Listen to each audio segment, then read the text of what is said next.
tenemos de Dios. Yo quisiera empezar el mensaje de esta tarde leyendo 2 versículos, después vamos a leer más, pero vamos a comparar 2 versículos, ¿sí?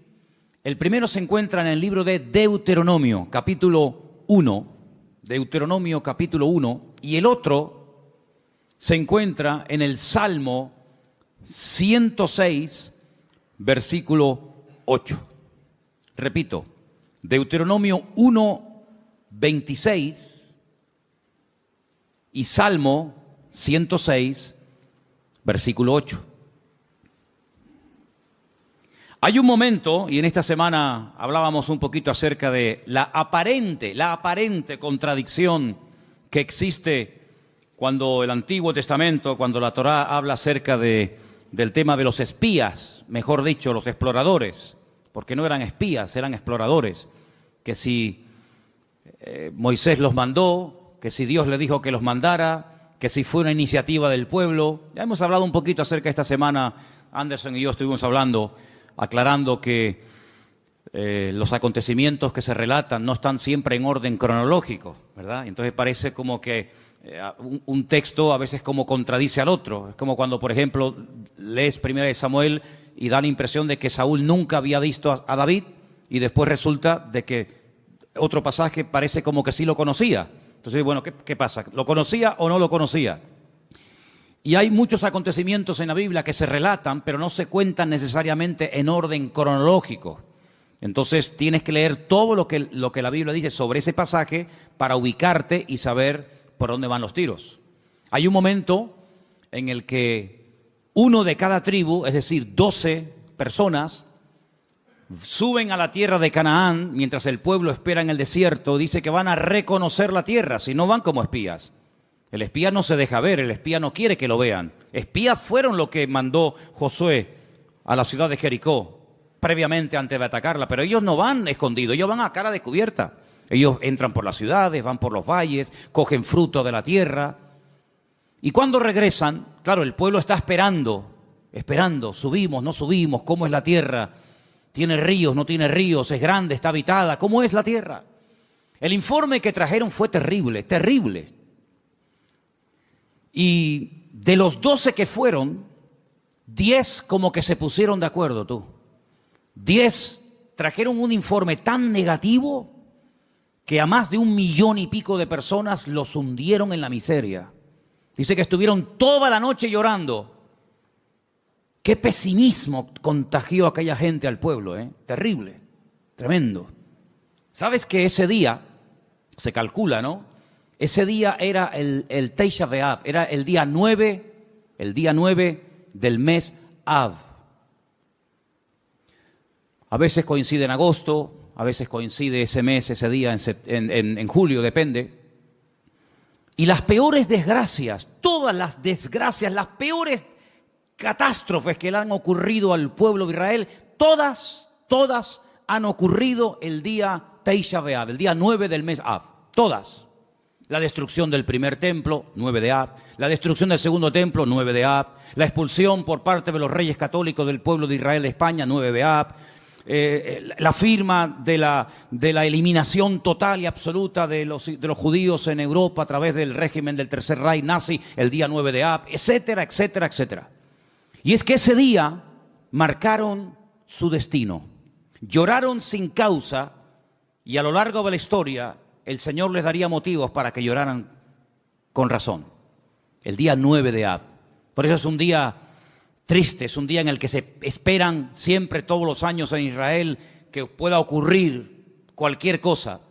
Y fíjense en el capítulo 1 del libro de Deuteronomio, a partir del versículo 26, cuando esta gente regresa, después de haber estado 40 días reconociendo el país, leemos. Sin embargo, no quisisteis subir, dice Moisés, no quisisteis subir. Antes fuisteis rebeldes al mandato del Señor vuestro Dios. Fíjate, no dice no quisisteis entrar, no, que lo podía haber dicho. Dice, no quisisteis subir. Había que subir de nivel espiritual para poder tomar posesión de la tierra del Señor. No quisisteis subir, no quisisteis madurar. Os habíais estancado, os habíais quedado acomodados a la vida del desierto. Y ahora hay que subir, amigo. Y no solamente en el sentido físico, sino también en el nivel espiritual, para tomar posesión y para alcanzar ciertas y determinadas alturas espirituales. Uno tiene que subir, uno tiene que crecer. Y si no subes y si no creces, te pierdes la bendición. Y dice la Biblia que no quisieron subir. Pero no solamente no quisieron subir, sino que en el versículo 27 dice, y murmurasteis en vuestras tiendas. No es que se negaron a decir, no queremos subir, aquí nos quedamos, sino que en las tiendas donde ellos vivían en el desierto, tuvieron toda la noche murmurando, hablando mal, quejándose, lamentándose. Y fíjate lo que llegaron a decir, cómo el Señor esas conversaciones, cómo el Señor escuchó e hizo que en su palabra quedara registrado parte de lo que murmuraban en las tiendas de campaña durante la noche. Mira lo que decían. El Señor nos aborrece. ¿Cómo? Porque el Señor nos aborrece, nos ha sacado de la tierra de Egipto para entregarnos en manos del amorreo para destruirnos. Mire, hermano, si Dios hubiera querido destruir a esta gente, no hacía falta sacarlos de Egipto. No hacía falta sacar a todo el pueblo de la esclavitud en Egipto, llevarlos por el desierto y subirlos a la tierra prometida, a la tierra que fluye leche y miel para destruirlos. En el mismo Egipto podían haber sido aniquilados. Pero fíjate el concepto que ellos tienen de Dios. Y claro, según el concepto, según lo que ellos piensan de Dios, así hablan. De la abundancia del corazón, dice la Biblia, habla la boca. Como Dios nos aborrece, nos sacó de Egipto. ¿Así? Es decir, que Dios te sacó de Egipto porque te aborrece. ¿Eso es lo que tú crees? Y entonces, como nos aborrece, como nos odia, lo que quiere es ahora meternos en la tierra prometida, la tierra de Canaán, para que los habitantes de ese país, sobre todo los amorreos, nos destruyan y acaben con nosotros y con nuestras familias y con nuestros hijos y con nuestra vida. Y lo decían tan tranquilos y se quedaban tan panchos. Todos sabemos que esa noche, como acabo de decir, sellaron su destino y Dios dijo, ahora sí que no van a entrar, amigo. Ahora sí que no van a entrar. Van a entrar aquellos que dijisteis que no entrarían, que eran vuestros hijos. Es decir, la generación adulta que salió de Egipto no entró en la tierra prometida. Dios levantó una nueva generación sin esos prejuicios, sin esas ideas equivocadas y distorsionadas de Dios, y esos fueron los que entraron, y estos que hablaron mal, y estos que murmuraron, todos cayeron en el desierto, uno detrás de otro, excepto aquellos que hablaron bien, Josué y Caleb. Ellos dos sobrevivieron, con más de 80 años, ambos entraron a la tierra prometida, la vieron, la disfrutaron, la habitaron y la conquistaron. Y posteriormente la repartieron, solamente ellos. Fíjate la cantidad de cosas que se puede uno perder y la cantidad de puertas en el mundo espiritual que uno puede cerrar simplemente, digo simplemente entre comillas, por hablar mal. Perdieron la oportunidad de su vida. Pudieron haber entrado hacía 40 años, pero por la forma como hablaron, Dios dijo sí. Muy bien, se acabó. Pero no solamente no van a entrar, sino que ahora encima van a morir en el desierto. Es increíble. Así que ellos creían que Dios los aborrecía. Pero mira lo que dice el Salmo 106. Todo lo contrario. Todo lo contrario. El Salmo 106, dicho sea de paso, es un resumen de lo que ocurrió desde que salen de Egipto hasta que prácticamente entran en Canaán a través de Josué. Es un salmo muy interesante. Si quieres conocer bastante de la historia de Israel en esta época de la historia, lee el Salmo 106, es muy interesante. Pero voy a leer solamente el versículo 8. Salmo 106, verso 8. ¿Lo tienen, hermanos?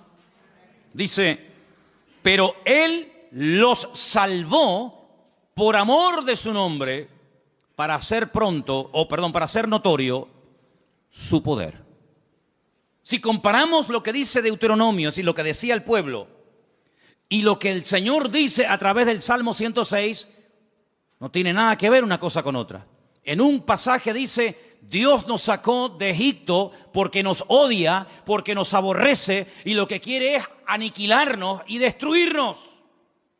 Y el Salmo 106 lo que dice es que la razón principal por la cual el Señor sacó al pueblo de Israel de la esclavitud en Egipto es por amor. No porque los aborrecía, sino por amor. Yo pregunto, de las dos opiniones, la del pueblo y la de Dios, ¿cuál será la correcta? ¿Quién dijo la verdad? Evidentemente el Señor. ¿Quién se equivocó? ¿Quién habló mal? El pueblo. ¿Quién pagó las consecuencias de hablar mal? El pueblo. ¿Quién perdió la bendición? El pueblo. ¿Y tú crees que a nosotros no nos puede pasar hoy en día lo mismo? ¿Crees que esto solamente es algo que le pasaba a ellos en el Antiguo Testamento, pero que hoy en día da igual cómo hablemos, si nos quejamos o damos gracias al Señor? Si somos personas con una actitud, digamos, de agradecimiento y de gratitud, o estamos todo el santo día lamentándonos, que da igual. No te confundas, hermano. ¿Cuántas personas, incluso que van por la vida llamándose creyentes, se pueden llegar a perder tremendas bendiciones del Señor por la forma como hablan?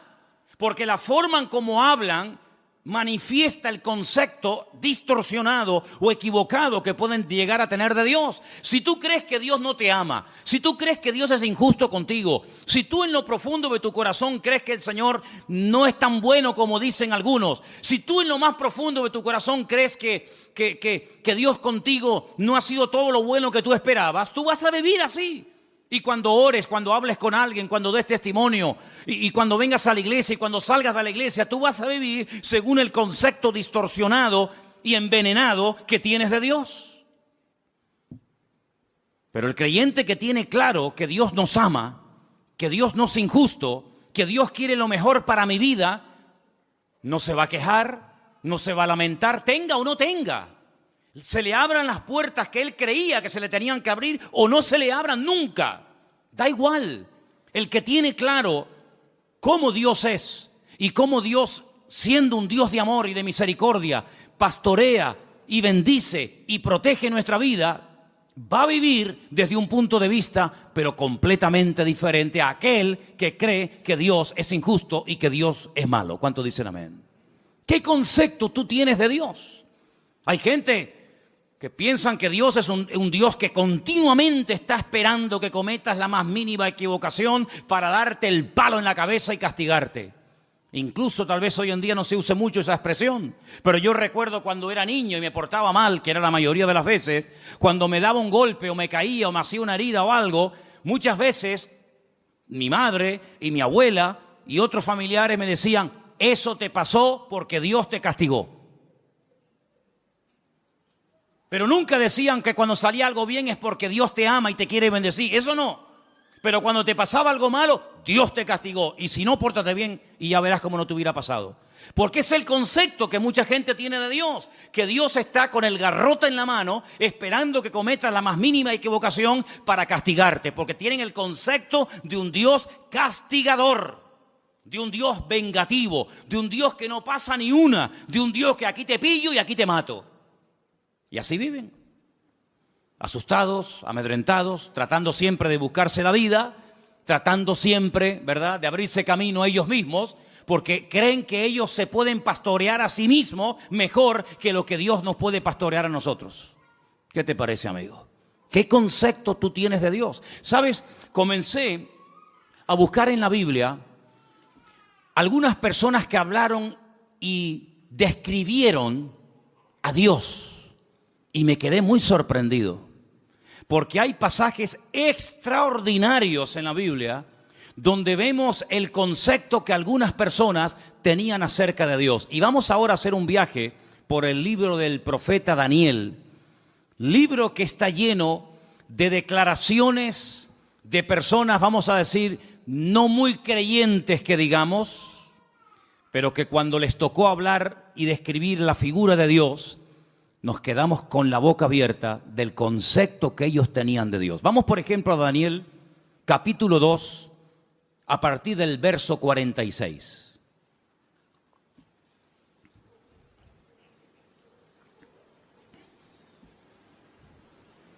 Hermano Jorge, le van a faltar brazos. ¿No será más cómodo ponerse unas gafas? ¿Eh? El capítulo 2 del libro del profeta Daniel es un capítulo muy interesante, porque hay un rey llamado Nabucodonosor. ¿Serías capaz de pronunciar ese nombre? Ah, qué bien, está bien. A mí me costó una barbaridad aprendérmelo, pero bueno, ustedes... Nabucodonosor, ok.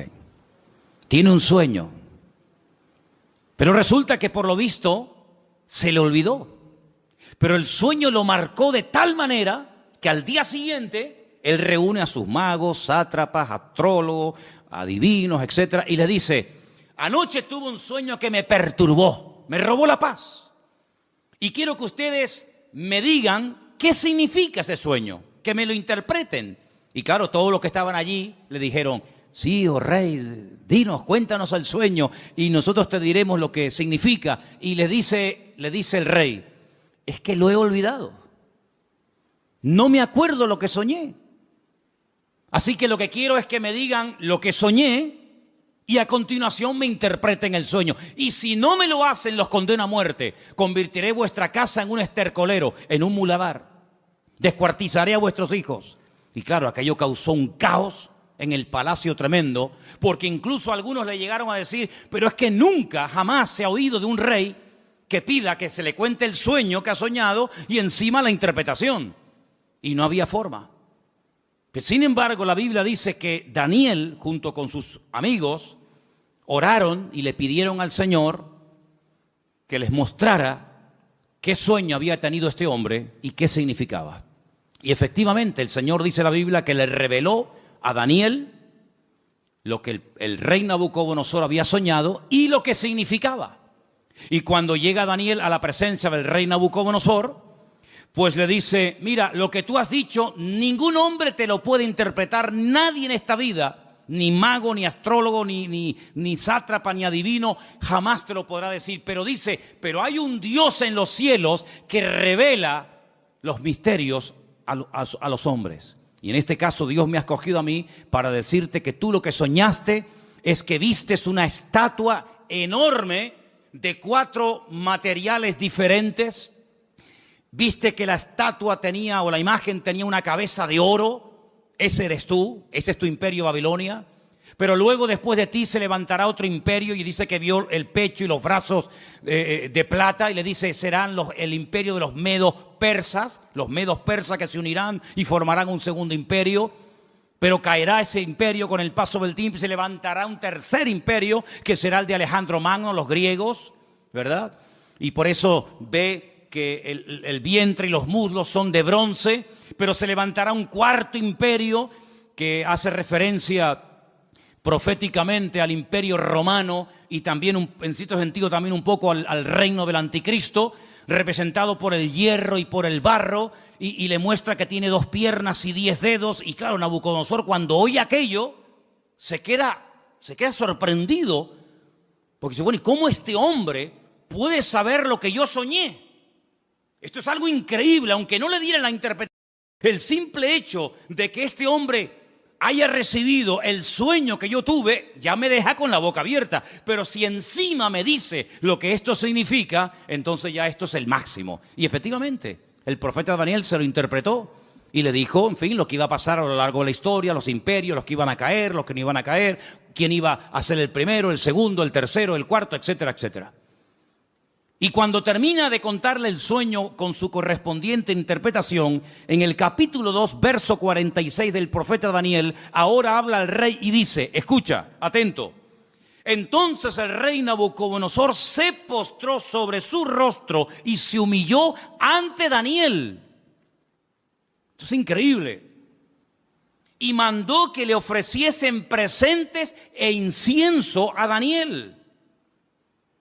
Y el rey habló a Daniel y le dijo: ciertamente el Dios vuestro es Dios de dioses y Señor de los reyes, y el que revela los misterios, pues pudiste revelar este misterio. ¿Cuántos dicen amén? Y ahí se da cuenta Nabucodonosor que el Dios de Daniel, que no es el suyo, dicho sea de paso, es un Dios superior. Es un Dios que es capaz de revelar cosas increíbles que ningún otro Dios en esta vida es capaz de hacerlo.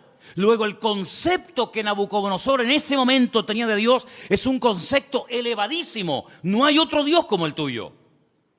Pero ustedes piensan que ese concepto, esa opinión buena, buenísima que tenía del Dios de Daniel, hizo que este hombre cambiara radicalmente de la noche a la mañana. Nada que ver. Una cosa es que tú sepas lo que Dios es y lo que Dios hace, lo que Dios permite y lo que Dios prohíbe, y otra cosa es que tú actúes en consecuencia al conocimiento que tienes de Dios. Fíjate que Daniel le dice, agárrate a este detalle, la imagen tiene 4 materiales: oro, plata, bronce y hierro. ¿Qué es lo que ocurre? ¿Qué es lo que hace Nabucodonosor con esa interpretación? Dice, bueno, pues si los 4 materiales representan 4 imperios, yo lo que voy a hacer es ir en contra de lo que Dios ha revelado a través de este hombre, y voy a mandar a construir una imagen, una estatua enorme, curiosamente de 66 codos de alto y 6 codos de ancho, y la voy a mandar a hacer toda de oro, desde la cabeza hasta la planta de los pies, como diciendo, eso de que después de mí va a haber un imperio y después otro y después otro, de eso nada. La voy a hacer toda de oro, como diciendo, aquí el único imperio del cual se va a hablar y va a perdurar en el tiempo y en el espacio va a ser el reino de Nabucodonosor, el reino de Babilonia, que representa al oro. Y ahora en el capítulo 3, lo que vemos es al rey Nabucodonosor, en el versículo 28, ordenándole a toda la población de su reino que se postren y adoren la imagen que él ha levantado. Y ahí encontramos un pasaje increíble, extraordinario, donde vemos que hubieron 3 personas que no quisieron postrarse ante su imagen. Capítulo 3, versículo del 28 en adelante, dice así la palabra.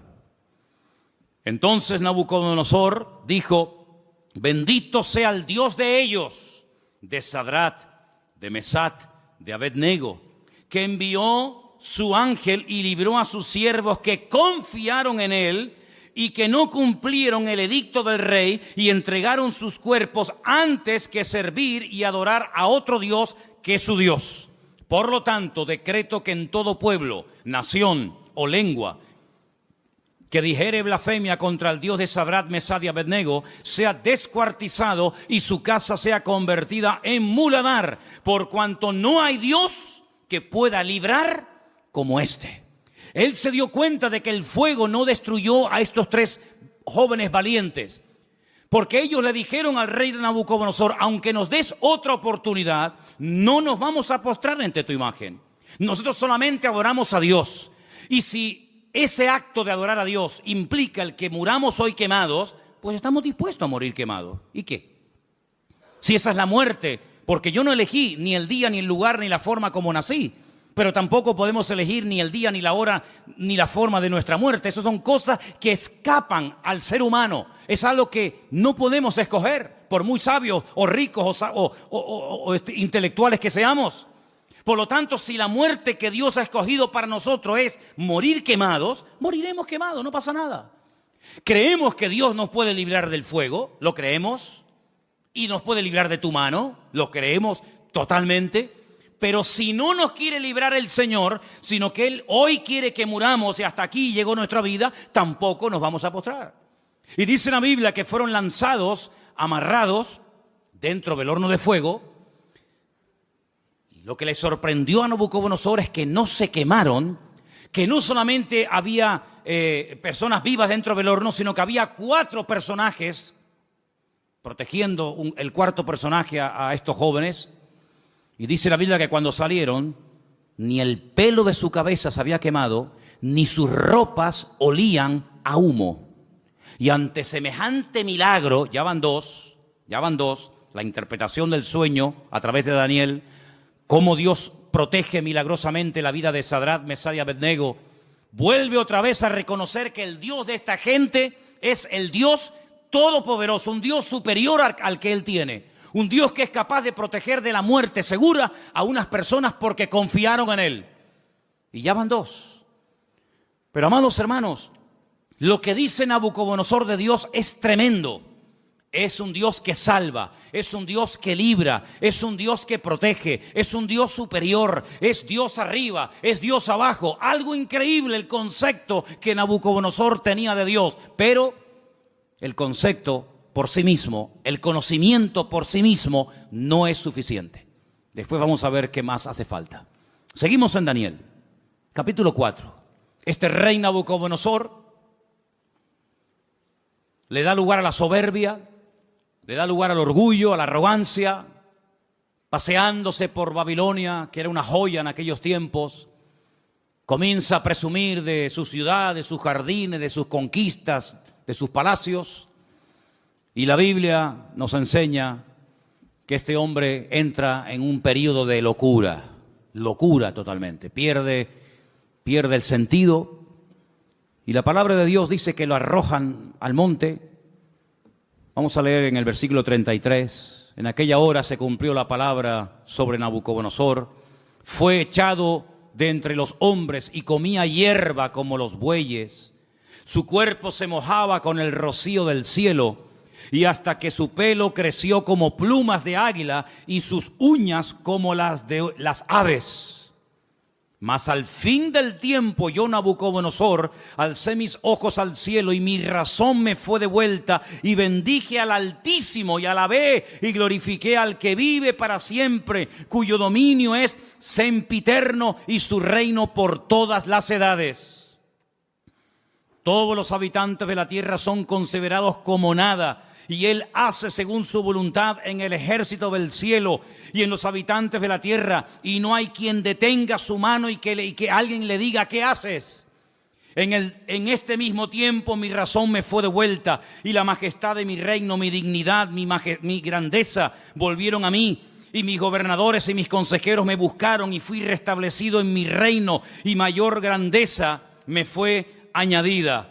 Ahora yo, Nabucodonosor, alabo, engrandezco y glorifico al Dios del cielo, porque todas sus obras son verdaderas y sus caminos justos, y Él puede humillar a los que andan con soberbia. ¿Cuántos dicen amén? Si las palabras que Nabucodonosor habla de Dios, luego sus acciones son otra cosa.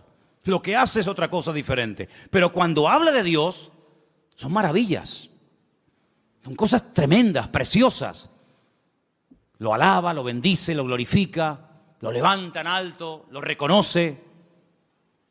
Y parece como que ya Nabucodonosor ha cambiado y tiene claras las ideas, pero ni aún así, hermanos, ni aún así. Pero lo que estamos hablando en esta tarde es el concepto que tenía Nabucodonosor de Dios. Pero en el libro de Daniel aparecen otros reyes. Por ejemplo, hay un rey que es el rey Darío, el rey Ciro, que también aparece. Y en el capítulo 6, hay un momento en el que la envidia es tremenda, sobre todo contra Daniel, y lo quieren matar.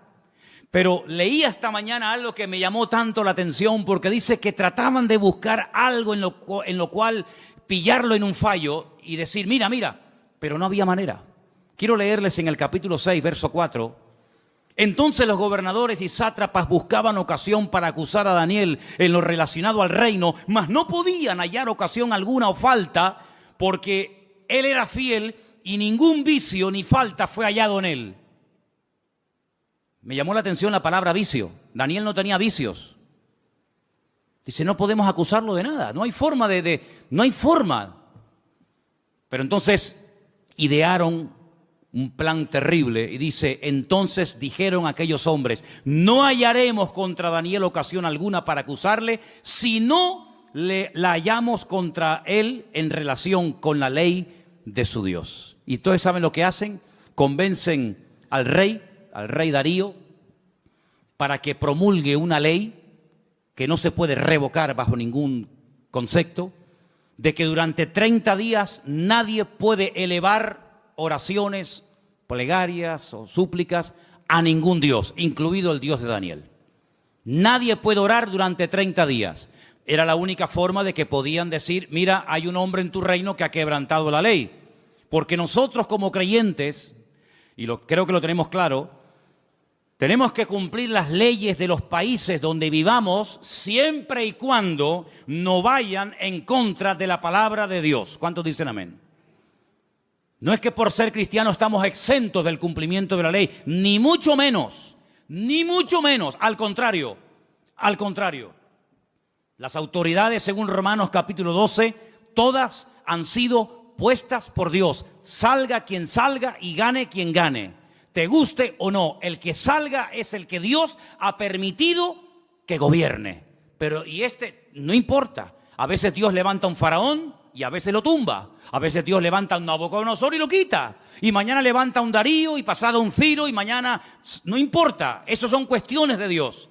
Nuestra obligación es obedecer y someternos a las autoridades. Repito, siempre y cuando no vayan en contra de la palabra de Dios. Y en este caso iban en contra de la palabra. ¿Cómo me va a prohibir a mí un gobierno? ¿Cómo nos va a prohibir a nosotros un rey, o un primer ministro o un presidente de gobierno? Me da igual. ¿Cómo nos va a prohibir a nosotros los cristianos un gobierno a no orar durante 30 días? Mucho, amigo, pero hasta ahí podíamos llegar. ¿Qué hizo Daniel? Versículo 10. Cuando Daniel supo que el edicto había sido firmado, entró en su casa y abiertas las ventanas de su cámara que daban hacia Jerusalén, se arrodillaba 3 veces al día y oraba y daba gracias delante de su Dios como lo solía hacer antes. No es que ahora empiece a hacerlo a raíz del edicto promulgado por el rey Darío, no, es que ya lo venía haciendo como algo normal en su vida. Se postraba y oraba en dirección a Jerusalén 3 veces al día. Shaharit, Minjá y Arbit, las 3 oraciones que hace el pueblo de Israel diariamente, por la mañana, por la tarde y por la noche. Por la mañana, por la tarde y por la noche. Y aquí está Daniel haciendo lo que durante miles de años el pueblo de Israel ha hecho, postrarse y orar 3 veces al día. Y ahí lo pillaron. Van con el chisme, van con el cuento al rey Darío y le dicen: no te ha obedecido. Hay un hombre en tu reino llamado Daniel que ha quebrantado la orden y merece la muerte. Claro, cuando el rey se entera de que es nada más y nada menos que Daniel, al que él respetaba, admiraba y amaba, le pesa en el corazón, pero amigo, lo firmado es ley y no te queda más remedio que sentenciarlo a muerte. En esta ocasión no vas a morir quemado. Como ya se intentó matar a tus compañeros, en esta ocasión te espera el foso de los leones. Y yo creo, hermano, que aquellos leones pasaban más hambre que el perro de un hippie. Yo creo que aquellos leones tenían un hambre, si quieren, totalmente imposible salir con vida de aquel foso de los leones. ¿Qué te parece? Qué bonito es ver a un león detrás de la jaula, detrás de las rejas. Me acuerdo que una vez hicimos un viaje, hago un paréntesis. Estábamos viviendo en Argentina y tuvimos la oportunidad de ir al norte, bien al norte de Argentina, a la provincia de Misiones. Y allí había un matrimonio que nos hospedó, un matrimonio de alemanes. Y un día nos quisieron llevar a las famosas cataratas de Iguazú, las cataratas más grandes del mundo y las más hermosas. Y por el camino paramos y entramos en un zoológico que la verdad que era deprimente, el zoológico aquel. Pero bueno, entramos. Y había una valla, una tela metálica tan fina que yo decía, pero esto es un peligro. ¿Cómo pueden tener a un león con una vallita que era de papel, aquello? Y el león estaba al otro lado de la valla, yo estaba aquí, y el león estaba patas arriba, durmiendo profundo. Y yo estaba al lado y ni se enteraba, pero no se me ocurrió otra cosa que tirar una piedra al león. Y cogí una piedra y le hice al león así por arriba, le hice... ¡Pum! Le tiré el león, mire hermano, el león se viró, pegó un rugido que todavía lo tengo dentro y no se me ha ido, y eso fue en el año 90, fíjese lo que le digo. Qué miedo pasé, hermano, de verdad, qué miedo pasé. Un león enfadado es terrible, terrible. Y ahora meten a Daniel en un foso de leones. Como mínimo, si dice leones, plural, como mínimo tiene que haber 2, pero seguramente había mucho más. Al día siguiente, el rey se va corriendo al foso de los leones, donde el día anterior habían echado a su amigo Daniel. Y dice en el verso 19, capítulo 6, el rey pues se levantó muy de mañana y fue apresuradamente al foso de los leones. Lo quería, ¿eh? Y acercándose al foso llamó a voces a Daniel con voz triste y le dijo: Daniel, siervo del Dios viviente, el Dios tuyo, a quien tú continuamente sirves, ¿te ha podido librar de los leones? ¿Te ha podido librar tu Dios? Solamente por eso ya Dios tenía que librar a Daniel, porque si no lo hubiera librado, el rey Darío se hubiera llevado un concepto equivocado de Dios. El Dios de Daniel no pudo salvar a su siervo de la garra de los leones. Solamente por eso ya el Señor protegió a Daniel. ¿De cuántas nos ha librado el Señor para no quedar mal Él? No para no quedar mal nosotros, para no quedar mal Él. ¿De cuántas nos ha librado el Señor? ¿Verdad? Y acercándose al foso lo llamó, ya lo hemos leído, versículo 21. Entonces Daniel respondió, dijo: oh rey, vive para siempre, mi Dios envió su ángel, el cual cerró la boca de los leones para que no me hicieran daño, porque ante él fui hallado inocente, y aún delante de ti, oh rey, no he hecho nada malo. Entonces se alegró el rey en gran manera a causa de él, y mandó sacar a Daniel del foso, y Daniel fue sacado del foso, y ninguna lesión se halló en él, porque había confiado en su Dios. Y el rey dio orden, y fueron traídos aquellos hombres que habían acusado a Daniel, y fueron echados en el foso de los leones, ellos, sus hijos, sus mujeres, y aún no habían llegado al foso, al fondo del foso, cuando los leones se apoderaron de ellos y quebraron todos sus huesos. Entonces el rey Darío escribió a todos los pueblos, naciones y lenguas que habitaban en toda la tierra: paz os sea multiplicada. De parte mía es puesta esta ordenanza, que en todo el dominio de mi reino todos teman y tiemblen ante la presencia del Dios de Daniel. Escucha ahora el concepto elevadísimo que tenía Darío de Dios. Porque Él es Dios viviente. ¿Cuántos dicen amén? Permanece por todos los siglos. ¿Cuántos dicen amén? Su reino no será jamás destruido. Su dominio perdurará hasta el fin. Él salva. ¿Cuántos dicen amén? Él libra. Hace señales y maravillas en el cielo y en la tierra. Él ha librado a Daniel del poder de los leones. Y Daniel prosperó durante el reinado de Darío y durante el reinado de Ciro el persa. Fíjate qué concepto, por aquel milagro, por aquella maravilla hecha por el Señor, proteger milagrosamente de la muerte, devorado por las fieras, por los leones a Daniel. Este hombre dice cosas tremendas que muchos cristianos cuestionan. Él dice: Dios salva, pero Dios libra, hace maravillas. Hay algunos cristianos que no creen que Dios hace maravillas. Hay algunos cristianos que incluso se han atrevido a publicar y a decir desde púlpitos y desde revistas y desde páginas web, etcétera, etcétera, que ya no existen milagros. Sin embargo, Darío no tenía ese concepto distorsionado de Dios. Darío decía: el Dios de Daniel salva, libra, hace señales en el cielo y en la tierra, protege, es un Dios todopoderoso. ¿Cuántos dicen amén? Si lo tenía Darío, ese concepto de Dios, ¿cuánto más tú y yo tenemos que tener ese concepto de nuestro Padre y de nuestro Dios? Todos estos pasajes que estamos viendo nos están descubriendo cómo es Dios a través de la óptica de, vamos a decir, de inconversos.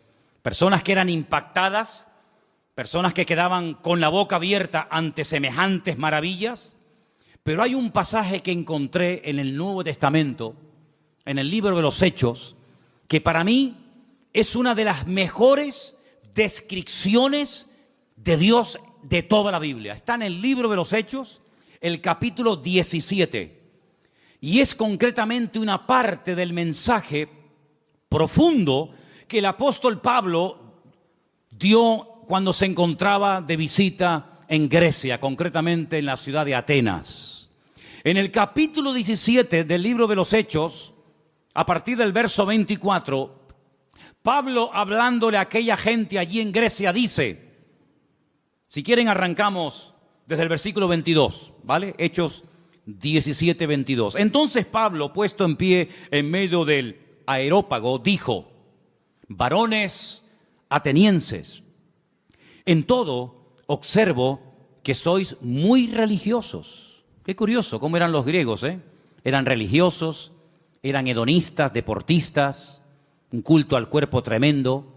Es una sociedad muy, muy parecida a la que vivimos nosotros hoy en día, ¿verdad? No eran ateos, eran muy religiosos. Dice, porque pasando y mirando vuestros santuarios, hallé también un altar en el cual estaba esta inscripción: al Dios no conocido. Tenían un altar donde no había ningún Dios, pero habían puesto una inscripción, una placa que decía esto: al Dios no conocido, al que vosotros adoráis sin conocerle. Y ese es el Dios que yo vengo a anunciar. Y Pablo dice, verso 24, escucha ahora: el Dios que hizo el mundo y todas las cosas que en él hay. ¿Puedes decir amén a esto? Es un Dios creador, el que creó el mundo. Es decir, no se creó solo. Vino una explosión y a través de una serie infinita de coincidencias apareció en su lugar, tal y como las conocemos hoy en día, lo que llamamos sol, luna, plantas, árboles, animales, planetas, etcétera, etcétera. No es así. Es el Dios creador que ha puesto todo en su sitio, que le ha dado color, forma y diseño.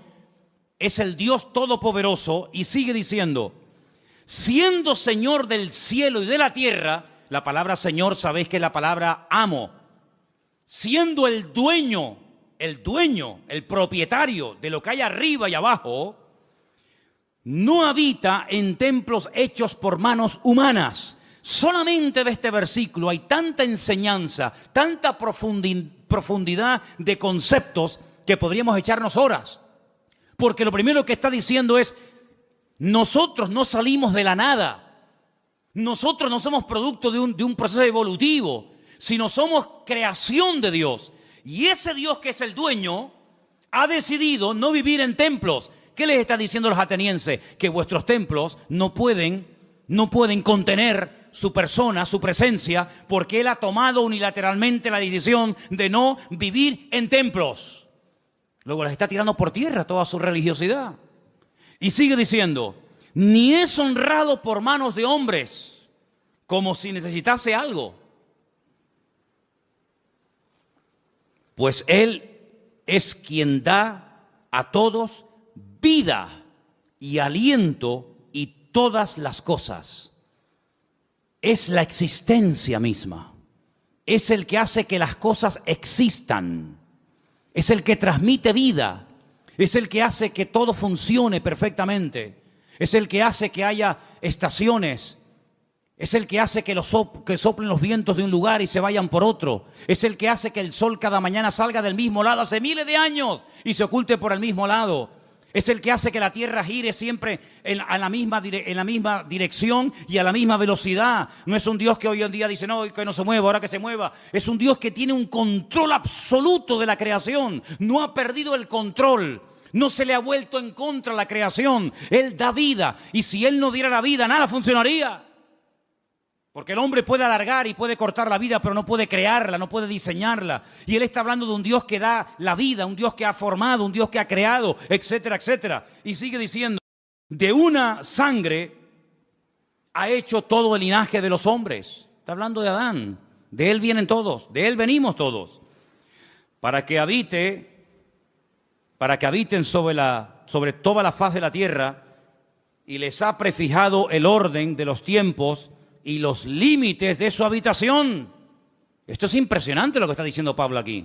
Él es el que ha dado límite, ha puesto tiempos. ¿Cuánto tiene que vivir un elefante? ¿Cuánto tiene que vivir un loro? ¿Cuánto tiene que vivir el hombre? ¿Cuánto tiene que vivir? Él ha puesto límites, Él ha puesto tiempos. No es algo que siempre ha existido, como decía Aristóteles, que esto siempre ha existido, la eternidad del universo. No, el universo no es eterno. Tiene un principio y tendrá un fin. Y no solamente eso, sino que ha puesto límites, fronteras, que no tiene que ver con murallas, ni con rejas, ni con alambre de púas. Pero Él, desde el libro del Génesis, le dijo a cada nación Y a cada pueblo, a las 70 que había en aquel momento, de la cual salieron todas las que existen hoy en día, ¿dónde tenían que vivir cada nación y cada pueblo? Y lo he dicho infinidad de ocasiones, cada vez que un pueblo ha querido ir más allá del territorio que en el principio el eterno creador del universo y de la tierra le dio a los seres humanos, ha habido problemas. Y cuando los del norte quieren apropiarse de los del sur, y cuando los europeos quieren apropiarse de un continente, y cuando los de este continente quieren saltar a otro, se produce un caos, se produce un desorden, porque Dios estableció dónde tenían que vivir los pueblos. Y dotó al ser humano de unas características para vivir en el sur que no dotó a ese ser humano para vivir en el norte o viceversa. Y Dios lo que está haciendo es poner en orden el mundo, así como puso el sol aquí, no allá, aquí lo puso. Y así como puso la tierra en este lugar y no la puso en la otra punta de la galaxia, Dios ha puesto a los hombres donde Él ha querido y como Él ha querido. Porque es un Dios que controla y ordena la creación y el hombre siempre tratando de alterar el orden de Dios. Dice, para que busquen a Dios, si en alguna manera palpando puedan hallarle, aunque ciertamente no está lejos de cada uno de vosotros. Porque en Él vivimos y nos movemos y somos. Eso es increíble ese concepto. En Él vivimos, nos movemos y somos, como algunos de vuestros propios poetas también han dicho, porque linaje suyo somos. Siendo pues linaje de Dios, no debemos pensar que la divinidad sea semejante a oro, plata, piedra, esculturas de arte, imágenes de hombre. Pero Dios, escucha, Dios, habiendo pasado por alto los tiempos de esta ignorancia, ahora manda a todos los hombres en todo lugar que se arrepientan. A todos, absolutamente a todos. Por cuanto ha establecido un día, por el cual juzgará al mundo con justicia por aquel varón a quien designó, está hablando del Señor Jesús, dando fe a todos con haberle levantado de los muertos. Y ahí ya se rompió la armonía, porque cuando oyeron de lo de la resurrección, eso era lo que no les cabía en la cabeza, y ahí le dijeron, bueno, ya te escucharemos en otra ocasión, en otro día, en otro momento. El concepto que Pablo tenía de Dios era un concepto no distorsionado, no equivocado ni envenenado, sino era un concepto correcto y exacto. Y la pregunta que tenemos que volver a hacer nosotros en el día de hoy, ¿qué concepto tenemos nosotros de Dios? ¿Cómo tratamos a Dios? Muchas veces le decimos a Dios cómo nos tiene que tratar a nosotros. Pero la pregunta es, ¿cómo estamos nosotros tratando a Dios? Queremos que Él nos sane cuando estamos enfermos. Queremos que Él supla nuestras necesidades cuando necesitamos que sean suplidas. Queremos que nos haga compañía cuando nos sentimos solos. Queremos que nos dé trabajo cuando nos falta. Queremos que nuestros hijos estén sanos y robustos y con trabajos y bien. Todo eso está bien claro. Pero la pregunta es, ¿cómo tú estás tratando a Dios? Algunos ni se lo han planteado. Algunos viven en una ignorancia tan grande que lo único que le preocupa es el aquí y el ahora. Comamos y bebamos porque mañana moriremos. Ese es el eslogan de la sociedad y de muchas personas hoy en día. ¿Qué más da si hay cielo, si hay infierno, si mañana me muero o no me muero? Es el día de hoy lo que me preocupa. Ya mañana ya Dios dirá, ¿verdad? Para quedar bien. ¿Qué concepto tú tienes de Dios? Depende del concepto que tengas, estarás hablando de tu nivel de madurez. Y así vivirás, y así hablarás, y así te comportarás con tus semejantes. Y cuando vamos a la palabra de Dios, vemos que ese Dios real, vivo y verdadero, que es el único que existe, que es uno, se ha dado a conocer de varias formas. Primero, a través de la creación. Vamos a un texto que nos va a leer nuestro hermano Luis. Romanos 1:20. Preste atención porque es un texto extraordinario a tener en cuenta. Romanos 1:10. 1:20, perdón. Porque las cosas invisibles de Él, su eterno poder y deidad, se hacen claramente visibles desde la creación del mundo, siendo entendidas por medio de las cosas hechas, de modo que no tienen excusa. Dios dice en su palabra que nadie tiene excusa para no creer en Dios. Algunos me han preguntado muchas veces, pero hay gente a la cual nunca se les ha hablado de Cristo. ¿Y eso qué significa? ¿Que no van a creer en Dios porque nadie les ha testificado, porque nadie los ha invitado a un culto, porque nadie les ha dado una Biblia, un Nuevo Testamento? Dice el Señor, y lo declara categóricamente en la palabra a través de la boca de Pablo, que a través de la creación el hombre puede llegar a la conclusión de que detrás de lo que vemos, detrás de lo creado, hay un creador. Detrás de este púlpito tuvo que haber alguien que lo hiciera. Este púlpito no se hizo solo. Imposible, imposible. Detrás de un coche tiene que haber un fabricante. Esas piezas tuvieron que ser diseñadas y puestas en ese lugar para que esa máquina funcione. El reloj que llevamos, el reloj que llevamos todos en la pulsera, en la muñeca. Ese reloj me habla de que tuvo que haber alguien que lo diseñara, alguien que lo creara, alguien que lo pusiera ahí. Cada pieza, cada tornillo. Sí, detrás de lo creado hay un creador. Y detrás de cada cosa creada hay un diseñador que le dio forma. Y Dios le ha dado forma a la humanidad. Dios le ha dado forma al mar. Dios le ha dado forma a las montañas. Dios le ha dado forma al universo. ¿Quién hizo eso? ¿Quién creó el mundo? ¿Quién creó el agua del mar con la justa medida para que no se pudran los seres vivos que viven ahí adentro? Si tuviera más nivel de sal, la vida sería imposible, como el mar muerto. Hay un mar que se llama el mar muerto. Bueno, en hebreo se llama el Yam HaMelach, el mar de la sal. En español, el mar muerto. ¿Por qué es muerto? Porque tiene demasiado nivel de sal. ¿Te imaginas que los mares que nos rodean, las playas a las que vamos a bañarnos, tuvieran el mismo nivel de sal que el mar muerto en Israel? No habría peces. Sería imposible la vida. No se podría navegar en esos mares. No habría peces, no habría fauna marina. Pero Dios, cuando hizo el mar, le dio la cantidad exacta de sal, ni más ni menos, para que todo funcione de una forma perfecta y matemática durante miles y miles de años. Así de claro, hermano. Si el sol estuviera un poco más cerca, sería imposible la vida en el planeta Tierra. Moriríamos todos achicharrados, quemados. Si el sol estuviera más lejos, la vida en la tierra sería imposible. Se congelaría la tierra. Pero Dios lo puso justamente donde tiene que estar y como tiene que estar, para que ni caliente demasiado ni enfríe demasiado. Ahí está, donde tiene que estar. Dios todo lo ha diseñado de una forma increíble, pero algunos, mentes sabias, dicen que no. Que detrás de todo eso no está Dios, que detrás de todo eso hay un proceso evolutivo, hay un Big Bang, hay unas explosiones, hay un cúmulo de coincidencias, millones de coincidencias para que todo forme lo que llamamos mundo, universo, tierra. Increíble. Ahí se cumple el texto que dice, y queriendo ser sabios, se hicieron necios. Queriendo ser sabios, se hicieron necios. El Señor se dio a conocer primeramente a través de la creación. Hay personas que se han convertido observando las estrellas, porque todas las estrellas del universo, su nombre están en hebreo. Y traduciendo el nombre de muchas de las estrellas, puedes conocer prácticamente toda la Biblia, Antiguo y Nuevo Testamento. Primera y segunda venida de Cristo.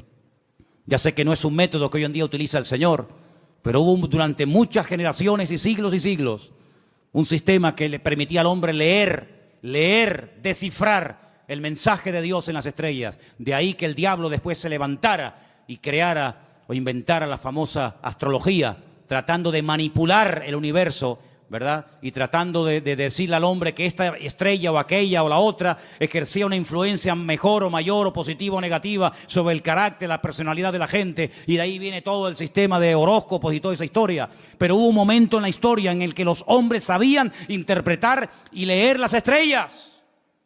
Y los magos de Oriente vinieron a Belén guiados por una estrella, no por una, sino por su estrella. Y se dieron cuenta de que las estrellas se habían alineado. Y cuando interpretaron y vieron Betulá y vieron Ari y vieron todas las estrellas, ellos dijeron, ha nacido el Mesías. Porque ellos supieron leer el mensaje, cosa que hoy en día pues ni se puede ver, ni se puede interpretar. Y hay otro momento en el que Dios utilizó otro sistema. Y dice la Biblia en Hebreos, que también lo vamos a leer ahora, que Dios habló muchas veces, muchas formas y maneras distintas. Pero ahora ya ha hablado ya de la última forma que iba a hablar. Y quiero que escuchen este versículo. Es el último que vamos a leer. En Hebreos capítulo 1, a partir del versículo 1 en adelante, dice así. Dios, habiendo hablado muchas veces y de muchas maneras en otro tiempo a los padres por los profetas, en esos postreros días nos ha hablado por el Hijo, a quien constituyó heredero de todo, y por quien asimismo hizo el universo, el cual, siendo el resplandor de su gloria y la imagen misma de su sustancia, y quien sustenta todas las cosas con la palabra de su poder, habiendo efectuado la purificación de nuestros pecados por medio de sí mismo, se sentó a la diestra de la majestad en las alturas, hecho tanto superior a los ángeles, cuando heredó más excelente nombre que ellos. Si Dios habló muchas veces y de muchas formas diferentes, dice en el pasado, dice, pero en los últimos tiempos, Dios decidió hablar ya contundente y claramente, y lo hizo a través del Señor Jesús, a través de su amado Hijo. Eso es lo que dice la palabra. Así que si no te sirve la creación, Dios se reveló en su palabra. Si no te gusta leer la Biblia o no la conoces, Dios te habló a través de Jesús. Pero no hay excusa, no hay ninguna excusa. Dios no va a decir, ¿y qué hacemos con este al cual nadie le predicó? Todo el mundo tendrá su oportunidad de una manera u otra. Eso no nos exime de la responsabilidad de predicar el Evangelio, evidentemente. Pero les puedo asegurar, amados hermanos, que el Señor no ha dejado su persona sin testimonio. Él ha dado testimonio de su existencia. Él ha dado testimonio de su poder. Él ha dado testimonio de que esto no es producto de la casualidad, sino es producto de la mano poderosa de Dios. ¿Cuántos dicen amén? Y para más Inri, si quieres creer en Dios, mírate a ti mismo. Mírate tú. Porque viéndote a ti, no me queda más remedio que creer en Dios. Alguien le dijo una vez a una persona, demuéstrame que Dios existe. Dice, mírate a ti mismo. Viéndote a ti, tengo que reconocer que Dios tiene que existir. Porque ¿de dónde saliste tú? No, de mis padres, y los tuyos, y tus padres, y de los suyos, y ellos. Y cuando seguimos hacia atrás, llegamos a un momento en el que nos damos cuenta de que la humanidad no es algo eterno, que siempre ha existido de eternidad a eternidad, sino que hubo un punto de partida, hubo un primer habitante, como habrá un último. Y de generación en generación, el hombre mirando hacia sí mismo puede ver el diseño perfecto de su cuerpo, cómo todo funciona con una armonía extraordinaria. Y todo eso nos habla de un diseñador, de un creador y de un Dios todopoderoso.